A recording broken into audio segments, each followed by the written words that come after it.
let's get into our first topic, man. Involves another team I cover, the Los Angeles Clippers. James Harden got traded. Finally got his wish. Finally got this nigga always gets what he wants, which is like it irritates the shit out of me that a nigga who's not as, and I won't say not as accomplished because this is a former MVP we're talking about, but not as playoff accomplished to be pulling the shit that he pulls. He got his dream once again, and actually, I think the Clippers finessed. They were able to get James Harden and PJ Tucker. Only got rid of Robert Covington. Was who else in there? I don't even have to deal in front of me. They got rid of corpses. Whole bunch of niggas. Marcus Morris. Whole bunch of contracts swaps and shit. Yeah. Batum. So RP to the crypto sideline. What fourth quarter? Why fuck Batum? I know I fucked that whole lineup, but you know what the fucking line I'm talking about. And finally got that. I think PJ Tucker was a part of the deal that actually is what made the deal great for me. I think it's good for them. Before we go around the table, I'm gonna say my personal opinion on it. Y'all know I'm not a big James Harden fan, at all. I said in multiple times, Pappy was hyped about it because Pappy still likes that nigga Harden for whatever fucking reason. I just I don't really care. And they always said Terrence Mann is untradeable. Well, it looked like he was untradeable. They was able to keep that nigga too. I actually think surprisingly this can work. Now listen to what I said. It can work. I didn't say it will. Because as we know, anything involving the Los Angeles Clippers in the Paul George, Kawhi Leonard era relies on health. And we won't really know if this team is healthy and literally to the day the season ends. Because things can happen like they did last year. I'll say Paul George and Kawhi were the healthiest they've been since they've been in LA. And then in the first playoff game against Phoenix, Kawhi cooking them niggas. They win game one, cooking them niggas. All of a sudden, he's got an injury. He's out for the rest of the fucking playoffs. Same thing happened with Paul George the year before. He's towards the end of the season. He's cooking, and then he can't play the fucking play-in game because I think they some shit. So with that, he's really just about if they can stay healthy, and if they can stay healthy, I think it works because then you can have James Harden fully just be a shooting guard. You can have Russ start, and it really also for when Paul George and Kawhi do miss games. Now it's not as big of a loss when you have a guy like Harden who can hold down the fort while that happens. Now, in the Western Conference, come playoff time, y'all know how James Harden likes to go MIA. Him being MIA won't hurt as much if Paul George and Kawhi Leonard stay healthy. So I'm just say in the chance, I don't know what percentage you want to put on, maybe 20% chance that the fucking Clippers stay healthy, then I like James Harden on that team. So that's why I'm gonna go with that. Damien, man, what you think about this deal? We know you hate Harden probably more than me. Yeah, Harden made me. He was part of the reason why I stopped giving a fuck about the Rockets. Mixed with CP3, Westbrook, the center that we will not talk about anymore. I'll wait to the playoffs.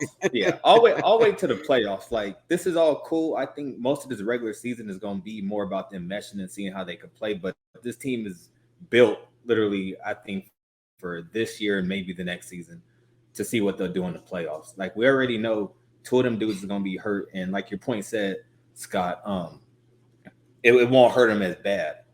It's crazy how much depth they have now. Because I think, we forget, even though he's kind of a wild card, they still have Bones Highland, who's up and down, but he can come in for one game and drop 15, 17 off the bench that you may need. So, but overall, it's a cool trade, but I'll care in the playoffs. I'm just waiting to see what they do in the playoffs. Dante, you think Mike's on mute, brother? Okay, Mom. For me, I like it. I like the trade, even though I was like, yo, fuck it, find him until he come up. But no, it makes sense because if you Philly, you can't piss off Joel Embiid any more than he already is. He's made his comments to let you know, yo, I'm trying to win. I don't need all this extra shit. And so you go out and do something to where, I'm more so not concerned, but more so focused on the picks and, the swaps that they got as opposed to the players, because a lot of the players were just contract fillers to take up James's money. And in terms of Harden, I really like it because of what he said in the press conference where he was like, he pretty much put it on the table, he's there to win.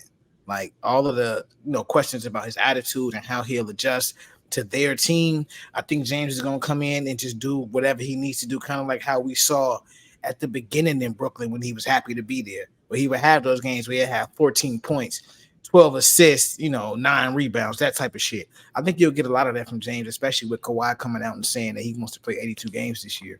I think Kawhi's making it clear, like, yo, this is my team.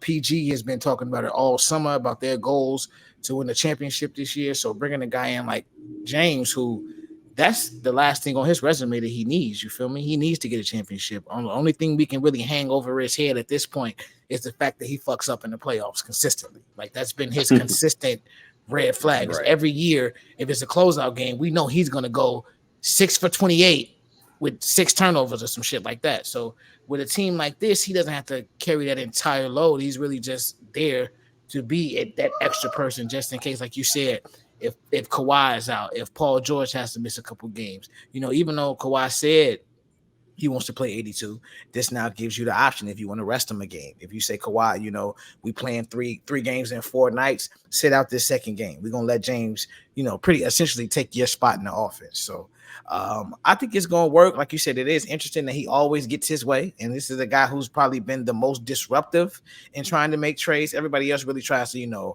all right, we're going to be professional about this. I'm not coming, but here's where I go. Let's do this. Well, James will, shit on the GM. He'll come to camp 30 pounds overweight.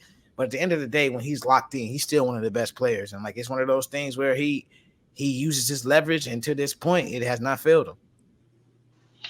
Yeah, I don't care for this trade at all. And part of the reason why I don't care for this trade at all is because if this is about the postseason, we know what James Harden gonna give you. Now, I infamously made a video that called James Harden the worst superstar. And James Harden is a superstar. He's just the worst. And when I heard his press conference talking about that he is not a system player, he is the system. Well, he ain't the system in the Clippers. Like, that's Kawhi and that's Paul George. So I still have questions on how he's going to fit based off of what he just told us. Like, he is the third option on this team, and he was the second option when he was with the Sixers. And, when Joel Embiid falls off, he was the first option. It's going to take Kawhi and Paul George to not be hurt. Or to get hurt in order for him to be the first. So I'm not sure that he is going to fit based off of what he said, because while he is not a system player, he is the system. That means you need to be in Houston. Well, it's just you. You need to go to a team where you are the number one option. He is not that. So if he's not the number one option, what is he? He is a malcontent. And that has continued everywhere he's been, except for OKC. So I'm not sure this is going to work, but it's going to be very interesting. It's going to make for the Clippers to be must-see TV. It's just that I just don't think it's going to fit. It's going to fit just because of what James said in his press conference. Hey, in defense of, let me go real quick. In defense of Harden, I don't think the Brooklyn situation, him wanting out of there, I don't think that was his fault. I think that was just a shit show all around, and it was something that he went into and wasn't expecting Kyrie to go crazy, Durant to get hurt, and then it was just a mess. So, like, for the Brooklyn situation, I didn't blame him for wanting out of that shit. Like, I think that was smart. He seen it writing on the wall, like, yeah, this ain't gonna work, and got out there as quick as possible. I don't think he was a disruption there. Now, Houston and Philly, like, he has no excuse on those. But for Brooklyn, I'll give him a pass. Let me say this. Go ahead, Scott. I was just gonna say, while I agree with that, while I do give him sort of a pass, he would have been a system there. He would have had everything with Kawhi gone there. It just didn't work out the way that he wanted to. But again, based off what he said in the press conference, I'm the system, then you would think in a Brooklyn situation, he would be the system. And he ain't. And he wasn't. He was like, yo, let me go ahead and get out of here. And he still did what he needed to do to get out of there. So while it might not have been a situation like Philly or like Houston at the time, he still did what he needed to do to get the fuck up out of there. Yeah, I'll say this. And one last thing before we move on. I'll shoot him a little bell too, because it kind of feels like with Philly that it was like a mutual thing. Not really mutual, but like, yeah, Harden was doing some bullshit, but the more I heard about Daryl Morey was doing some bullshit too. I do feel like there was an under the table deal between the two because of their close relationship dating back to Houston, that he was going to get this big contract that he wanted. But it kind of sounds like Daryl Morey ghosted him. He said he hasn't had a conversation with him since February. He had been getting sent to, voicemail and things like that. So if these things are true, now he could be lying, but if these things are true, then it sounds like a little bit like it's not just 100% on Harden. But either way, this is like team 5. And so outside of the actual basketball reason that I think it's going to work, you can argue that this is the best coach. And argue, you can't. This is the best coach they'll have because Ty Lue was a championship winning coach. In fact, with me actually, covering the Clippers these last couple years and watching how Ty Lue was managed through so many injuries, so much roster overhaul over these last couple years, Ty Lue is a great coach, and I think that'll help out as well. And then also, it's like it's his last chance. Like, where else is he going to be able to go after this? So I kind of feel like if it doesn't work here, it's not going to work anywhere. So that's just my somewhat logical approach to why I think this is going to work. But it's kind of like what you said, Damien. It don't matter till the playoffs come or what's going to happen. Stephen A. made a good point. I was listening to him today. He said about the Phillies situation. He said, him and Morey had a great relationship, and you took a $26 million pay cut, and then this nigga stops talking to you. Like, how would you feel if you thought right, exactly, and was like, all right, I'm gonna put this 26 mil to the side, and you make this deal happen for me, and then he lied to you, and then don't talk to you. He was like, how would you feel? Well, you know what? You don't do that shit in the first place. I don't give a fuck who it is. I'm sorry. I don't shoot him no bail on that shit. You did a $26 million pay cut to bring PJ Tucker to Philly. That's dumb. I don't give a damn. I don't damn what nobody say. All right, PJ Tucker is bringing you defense and a great quality of shoes. All right, that's what he giving you. He's not doing shit else but that. And you gave up $26 million to make sure that you got PJ Tucker and his house full of shoes in Philadelphia. I'm sorry, that was dumb. All right, and in real talk, I knew that trade was going to happen and PJ Tucker was going to be involved in the trade when ESPN showed them two cackling on the sidelines with doing that 76ers game. So, nah, man, James Harden it's a whole bunch of room of dumbass moves. And that right there might have been the dumbest move. You do not give up $26 million for no damn man, especially PJ Tucker, all right? That's, you know what? Daryl Morley shouldn't have had a conversation with you after that shit. He should have ghosted your ass because he sent your ass clean the fuck off. That's James Harden's fault. All right, $26 million for PJ Tucker? Nah, Jack, I'm tweaking. Yeah, I think it's one of them things where Morey was probably thinking, if we win a ring, he ain't gonna be mad. You feel me? One of them type shit. Yeah. And then when it did, and then it backfired, and then he was like, "Oh shit, how am I gonna fix this?"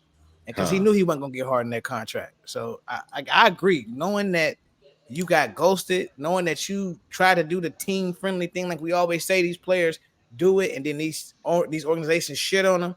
I surprisingly got to give James, like I said, I'll shoot James a little bail for that, just off the strength that he, for once, because we always criticize the nigga for being selfish.